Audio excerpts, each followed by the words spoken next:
অনেক দিন হয়ে গেছে তোমাদের সাথে কোনো রেসিপি শেয়ার করি না, তাই ভাবলাম একটা নতুন রেসিপি আজকে শেয়ার করা যাক।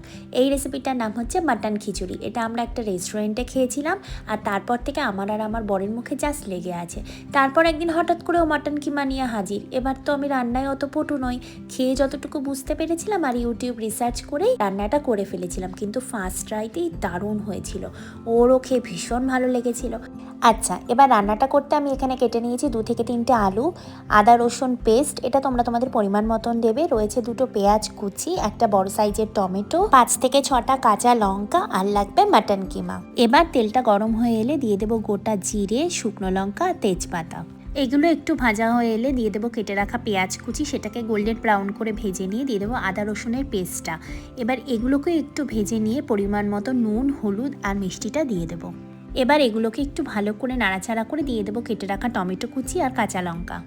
টমেটোটা একটু সেদ্ধ হয়ে এলে তাতে একটু জল অ্যাড করে কিছুক্ষণের জন্য ঢাকা দিয়ে দিতে হবে। ঢাকনা সরিয়ে এবার বেসিক মশলাগুলো দিয়ে দিতে হবে, যেমন জিরের গুঁড়ো, শুকনো লঙ্কার গুঁড়ো আর গরম মশলা। এবার মশলাটাকে হাই ফ্লেমে একটু ভেজে নিয়ে তাতে একটু গরম জল অ্যাড করে আবারও কষতে দিতে হবে।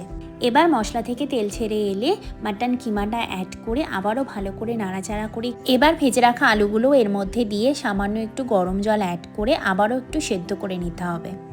এবার এটা সেদ্ধ হয়ে এলে ধুয়ে রাখা ডাল চালটা দিয়ে দেবো। তারপর একবার সব কিছু ভালো করে মিশিয়ে নিয়ে পরিমাণ মতো গরম জল দিয়ে আবারও ঢাকা চাপা দিয়ে রেখে দিতে হবে।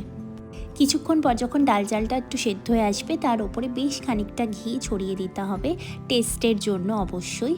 তারপর আরও কিছুক্ষণ সেদ্ধ করে ফুটিয়ে নিলেই রেডি আমাদের মাটন খিচুড়ি। তাহলে বাড়িতে কিন্তু তোমরা ট্রাই করতে এটা একদম ভুলো না। আশা করি রেসিপিটা তোমাদের ভীষণ ভালো লাগবে।